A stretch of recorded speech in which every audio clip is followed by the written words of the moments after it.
And now. Okay. There we go. Huh? Yeah, we're officially on. So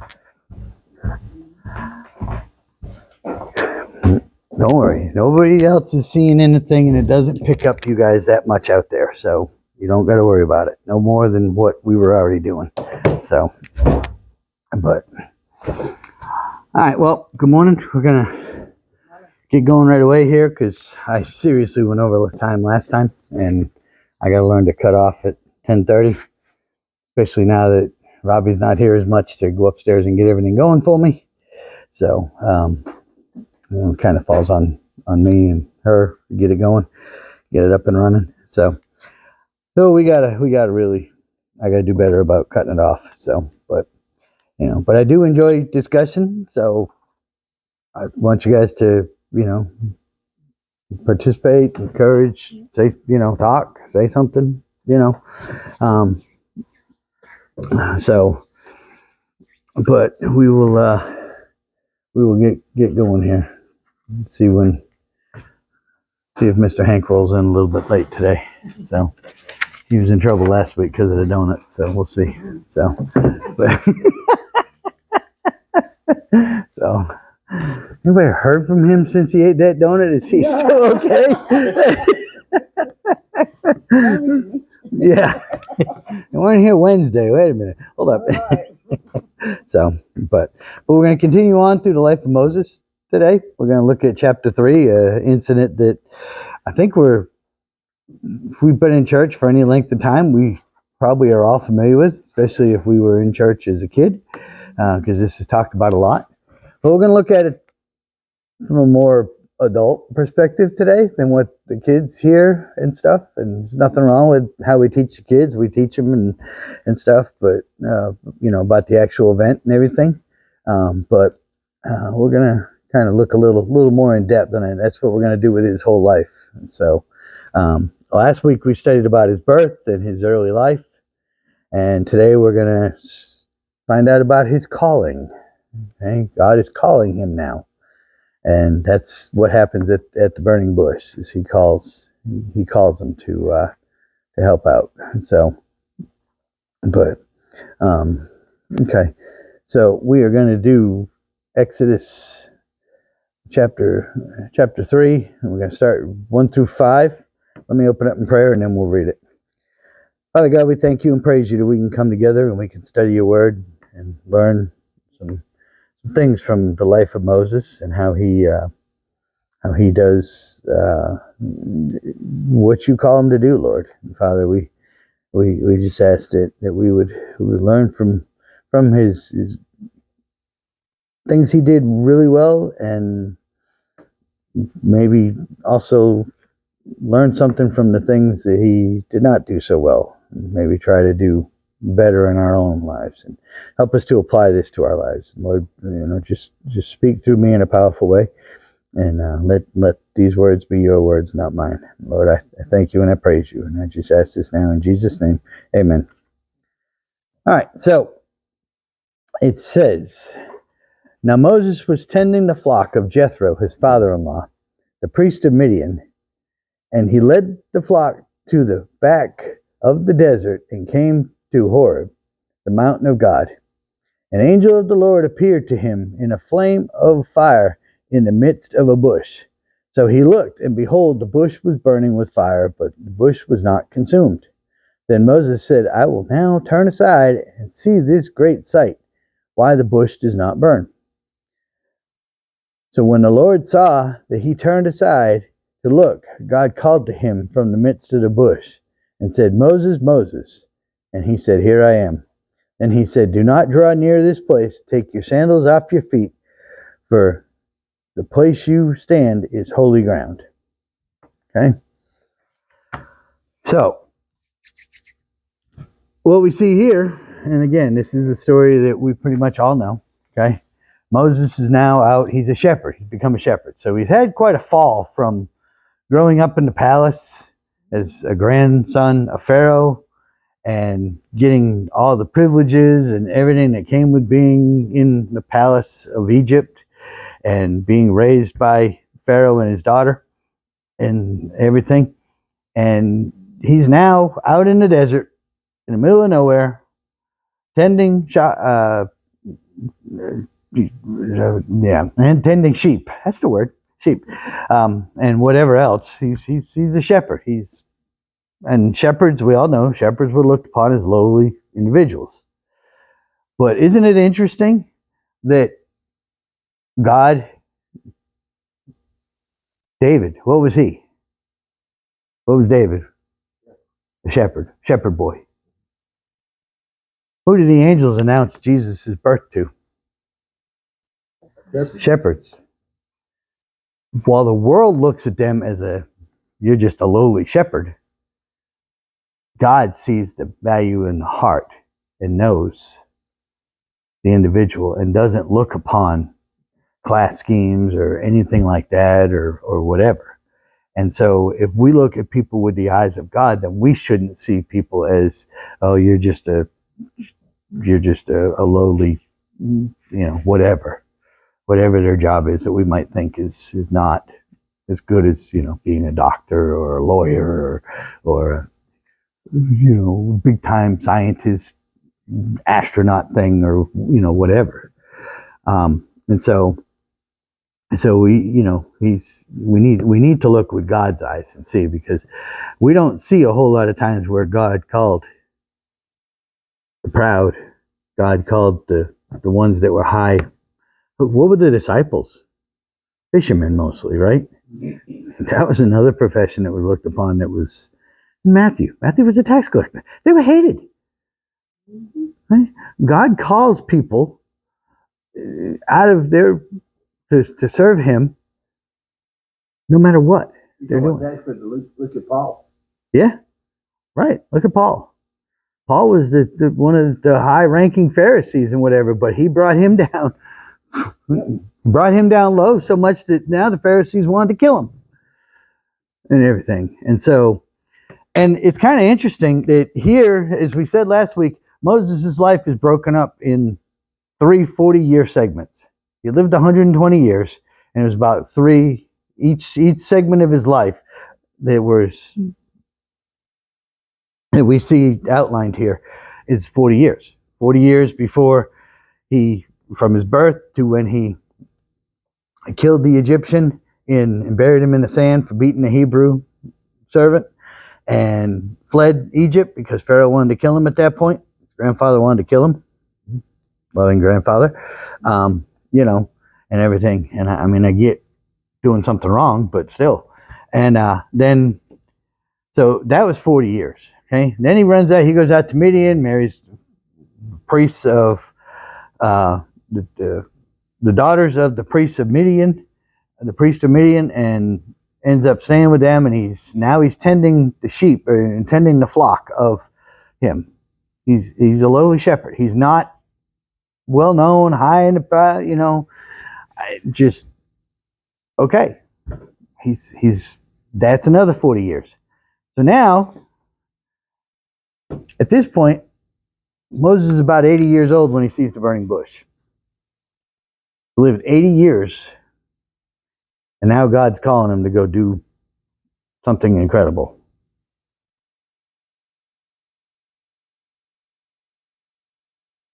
I don't know that I even want to be here at 80 years. I hurt so much now. So, Jody wants to live to be like 140 or something, but what? 103? Good luck.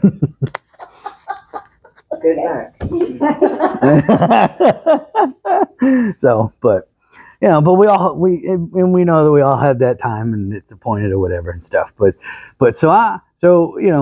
just because Moses didn't get called until he was 80 doesn't mean we all need to wait till we're 80 to start serving God too. We need to start now, because, like I say, if I see my 80th birthday, I think I'll be surprised with all the issues I've had over the years and whatever. So, and the way I've abused my body. But God can do anything. So we'll see.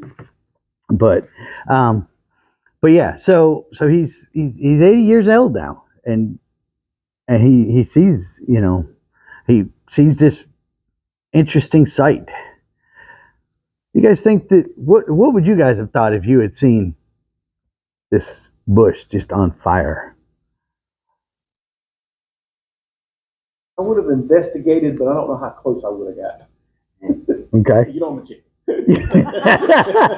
Why you live to be 103? You run from everything. Yes. Yeah. I think we'd all gone over there because we're curious. Right. I mean, something that you don't usually see. Yeah. You know, a bush, on fire. Yeah. And have, of course, we look around and see, what caused it, and there's nothing there. Right. So, we would go over there and be curious about it. Be amazed too of how did that bush get caught on fire? Yeah. And there's nothing there. Yep. That would trigger that fire. Yeah. Yeah. Yeah. Yeah. Yeah. That's a whole other thing, but yes. So, yeah. So, and that's the point that Matthew Henry points out, is that there was no reasonable expectation as to why this bush is on fire, but it's just on fire in the middle of the desert. Not like there was a thunderstorm and lightning hit it and caused it to get on fire or whatever. I mean, and then the other thing that Henry points out, even the bush is significant in how God uses things, because it's not like a massive oak tree or a palm tree, I guess is what they would have in the desert, or cactus or something big and huge. It's a thorny bush, probably real small and insignificant, but yet that's what God uses to get Moses' attention, to call him to do this thing.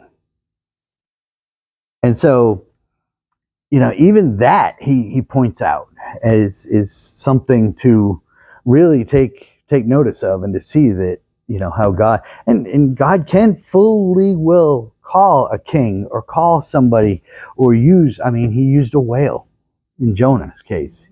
He used a donkey, to talk to somebody, which Jody would have been one of them cartoon characters through the doors or the walls, but God can, and God in a lot of ways did use kings to accomplish his will. He brought kings into, when the nation of Israel was not following God and to turn their back on God, he brought kings in to take them over and to take them into captivity and to do this. That wasn't, they thought that they were doing that for their purposes, but really it was God's judgment on the nation of Israel to put them in captivity. And then, God had already prophesied through Jeremiah or Isaiah, that they would be in captivity 70 years. And then 2 different kings held them captive there, but it was a combined total of 70 years. And then the king gets the bright idea, I'll just let these people go. Who do you think gave him that idea? People are annoying me, get them out of here. No, it was God that showed him that. So God uses people even when they don't understand that they think they're doing things for themselves, but really they're being, God's working through them in a powerful way and stuff. And so, and that can happen. That can happen now. It can happen with anybody. But it goes so much better for us if we're in tune with what God's doing and with what he's trying to get us to do, and if we're willing to serve him in a way that's good. And so, so he sees the bush, decides he's going to investigate and try to go figure it out. And he gets closer, and when God sees that he's turned and is coming near, calls out to him. The bush calls out to him. How close you getting now, Jody? So, okay. So, and then tells him, don't draw any closer and take your sandals off, because you are on holy ground. Okay? In this day, the removal of sandals was proper. When you went to somebody's house, you would take your sandals off. They would wash your feet and stuff like that. But you would take your sandals off in their house. So you would be barefoot while you were visiting those people. It was a sign of respect. Okay? In our culture, it's very similar to how we take our hats off when we're inside buildings that we're supposed to. Sometimes that custom has gotten a little bit, we don't always do it. But, you know. Feet are nastier than shoes. I think my fault anyway. Well, I agree with you on some levels, but yes. You know, but yeah, so basically what he was asking Moses to do here was to show him respect. Respect the fact that he was coming into the presence of God. Okay? And entering the presence of God is not something to be done lightly. It's not something to be done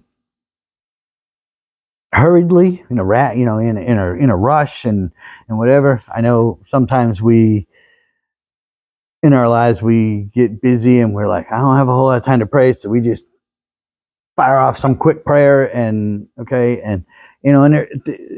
that's good at times. Okay, sometimes we need to. Sometimes we've talked in the past about missile prayers where you're just a bad way and you don't have a whole lot of time and you're just you're under attack by the enemy because there's things happening in your life and you just send off, God, please help me, and it's something to that effect. Okay, but it's the general rule. We don't want to enter into God's presence through prayer, as we can do anytime now.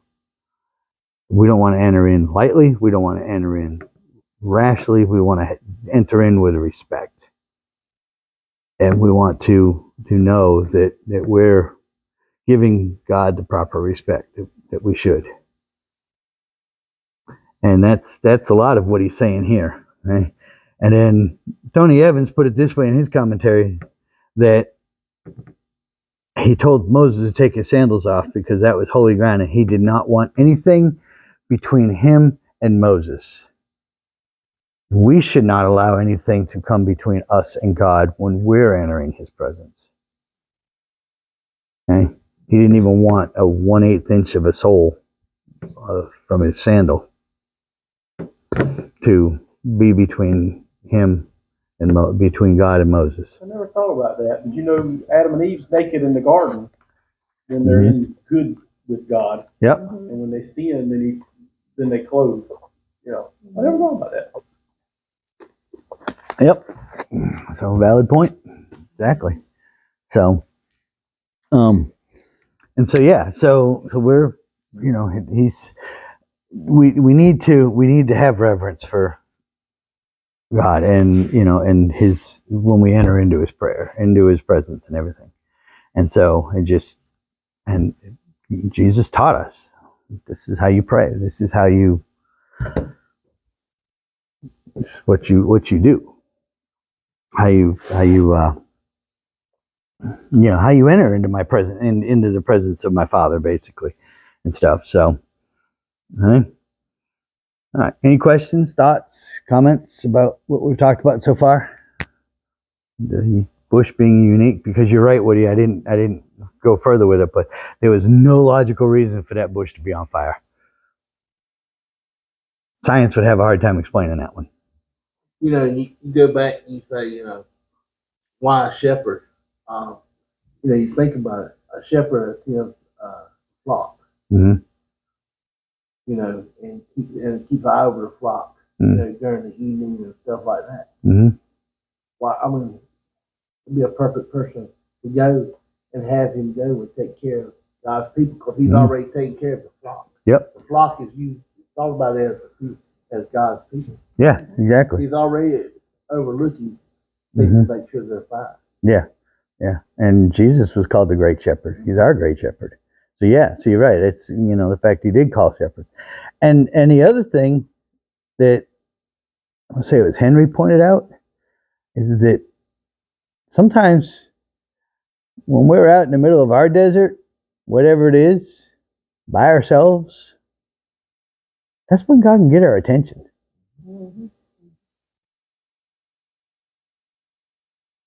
So, maybe if we, sometimes, I know for me, a lot of times when I'm in the car by myself, that's kind of where I try to talk to God or whatever. But we ever stop to think that if we're mind is wandering and we're not thinking about things that we should be, or we're not whatever, and that car just pulls out in front of us, and we're so tempted to throw some fingers up at it, huh? Yeah, right. We're so tempted to throw some fingers up or say something we're not supposed to, whatever. But maybe God's using that person unknowingly to bring us back to a place that we focus on something that He wants us to focus on, like the bush for Moses. Moses is out here in the middle of nowhere by himself, protecting the flock, taking care of them, and then God gets his attention with this bush. Now, that kind of revelation just came to me, and I'm going to need a lot of work on that before I start seeing these people as doing it. But, okay. So, but yeah, but maybe that's the case. So, because we know God can get our attention, and if we're not giving God the proper due attention, then He'll do something to get our attention. Maybe that's why He got you sitting at a desk right now, giving you all the time to think. Mm-hmm. Revelation. That thought has occurred to me. Yeah, that thought has seriously occurred to me. So, Don't be in such a hurry to get out of that desk. yeah. So, and, well, yeah. So, when I thought I was going to, because when it took them 8 hours to get back to me on Wednesday, and I was like, well, looks like I'm going to be here for the next couple weeks or whatever. And I was like, okay. And I said, well, I guess I'm going to be spending a lot of time in the Word. So, because, in fact, I had told her, I said, oh, you guys are in trouble. If I got this much time to study for Sunday school, you guys are in trouble. So, Yeah, Bruce, you said in the last couple of weeks, you've had a lot going on and stuff like that. And it was Yeah. hard for you, not hard for you, but all the stuff you had going in your life and all that, Mhm. that sometimes it was hard for you to just sit down and able. Yeah. Maybe this situation's come up to where, God said, hey, now you have the time to really concentrate. Yeah. Yeah. So, and yeah. And I work one-on-one with a guy that a mentor and stuff, and we were discussing. He's been telling me for months. He's like, that candle ain't got much wax left in it. It ain't got much wick because you burned both ends out so bad. And I'm just like, yeah, leave me alone. Right, I'm mentoring you. You know. He's like, yeah, but I can speak into your life too. And I'm just like, yeah, you're not supposed to. So just, but anyways, but yeah. So, but he's been telling me, and we discussed that this week about, he said, and I had thought about that. I'm like, yeah, okay. God's really slowing me down because I'm okay. I had taken this week as vacation. I was going to work on stuff around the house. Now it's going to rain. So that's, we kind of killed that anyways, but now I can't because I can't be on my feet. So I can't work around my house, do this stuff I was going to do. So, okay. All right, guy. Yeah, I guess this week I'm going to spend a lot of time something. So, but yeah. And so when we get back to focus on God. We always remind each other it's in God's time, God's plan. Yep. Absolutely. So, so yeah, so it is Moses got humbled. He's not in the palace anymore. He's just a shepherd, and I think God has kind of humbled me in some ways. So, but I try not to be prideful anyways, but I do try to take on too much. That's a big thing for me, is I try to take on too much, and I have a hard time saying no. So You know, I'm with you. yeah. So, and I'm gonna. That was our whole conversation this morning on the way to church. He was talking about something. No, it's gonna happen. No, it's gonna happen. I said, well, all you have to do is say no. It's done. There's no. This is not gonna happen. And he's like, and I'm like, yeah, I know. When they come to you with it, you're gonna be like, sure. There's your perfect chance to say, I'm sorry. It's too late. He won't. Guarantee he won't. He's sorry.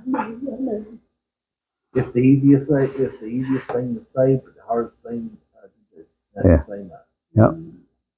Exactly. So, but, and sometimes you have to decide what hills you're willing to die on. So, do I want to die on this hill, or do I? So, that's but yeah. So, but yep, exactly. So, all right. So let's go on here. I don't think we're going to make it all the way to 22, but we'll pick it up next week. 6 through 12. Moreover, he said, I am the God of your father, the God of Abraham, the God of Isaac, the God of Jacob. And Moses hid his face, for he was afraid to look upon God.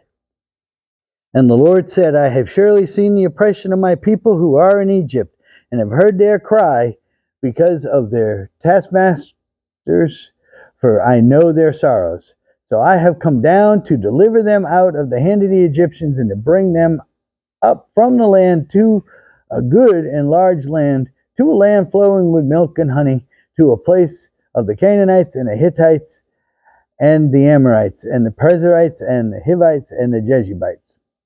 Now therefore, behold, the cry of the children of Israel has come to me, and I have also seen the oppression with which the Egyptians oppress them. Come now, therefore, and I will send you to Pharaoh, that you may bring my people, the children of Israel, out of Egypt.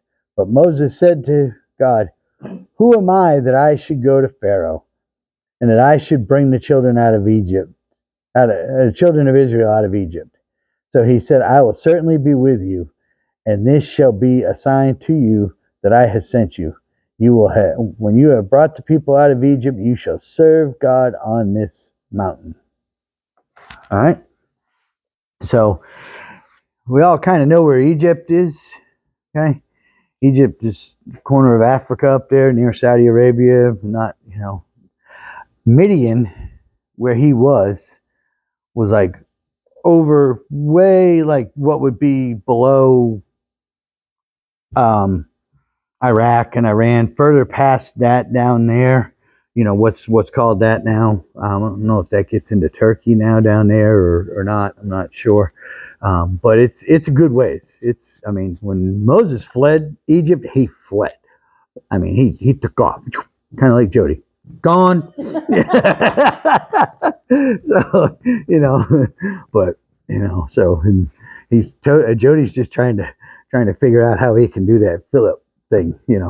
Be picked up here and put 1,000 miles away somewhere else. So he's really trying to figure it out because he don't want to have to drive the RV. If he could pick up the RV, get the RV picked up and moved and everything, then just get Linda to take a nap in the RV and wake up and there, no questions asked, So, but yeah, but no, we see this, and so he's gone quite a way. So when they come out of Egypt and are going back to Israel, to the land, they're gonna go by this mountain. This is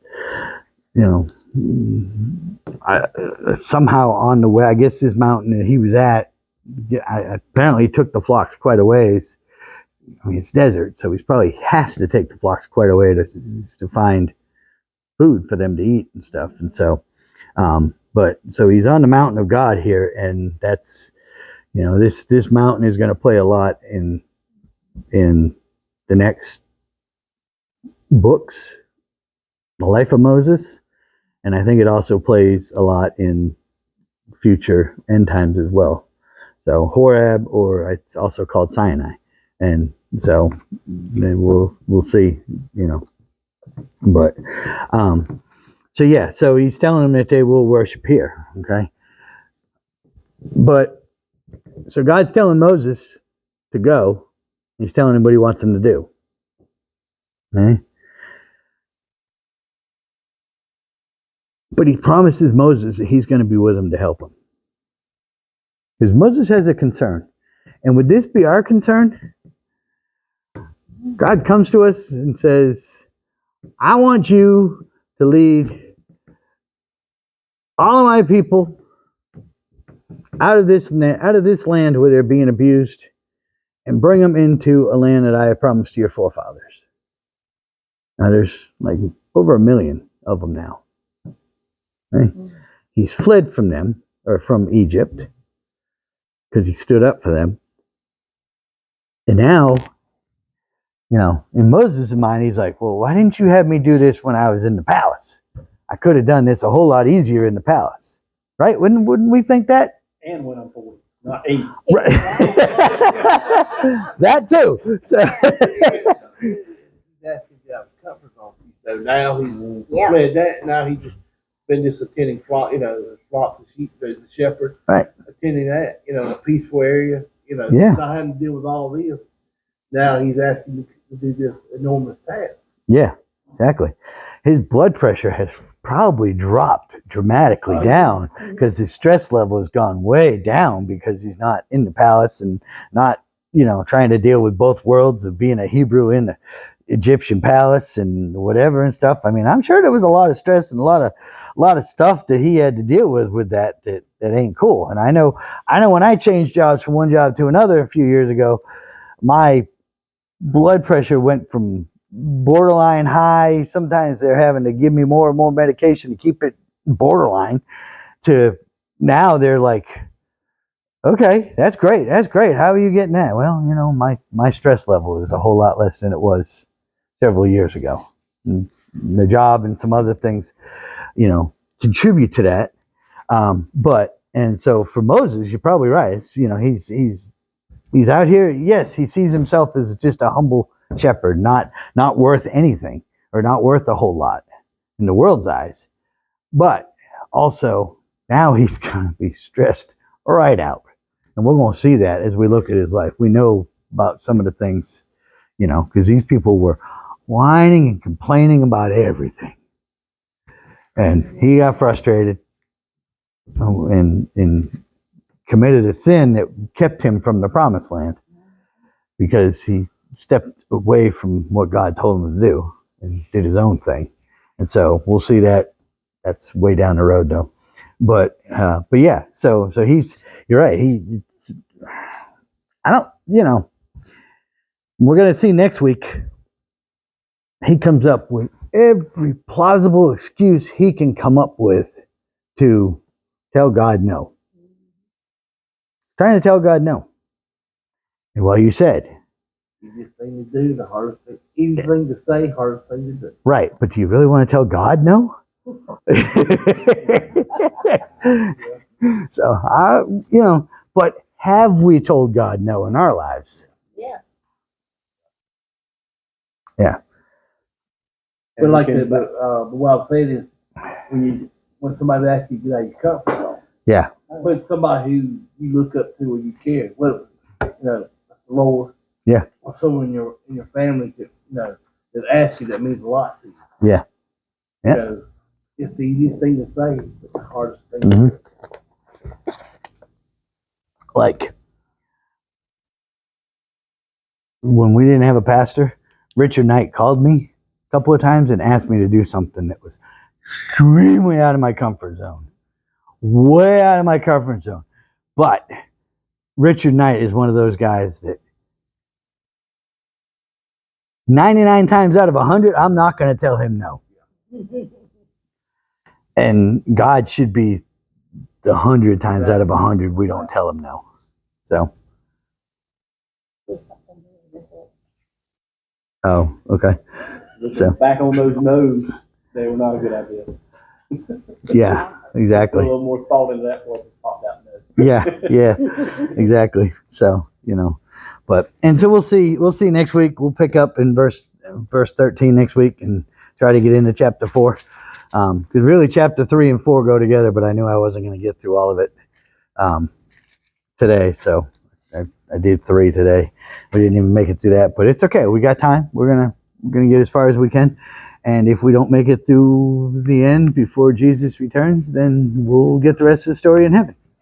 So but yeah. So go ahead and hit the square.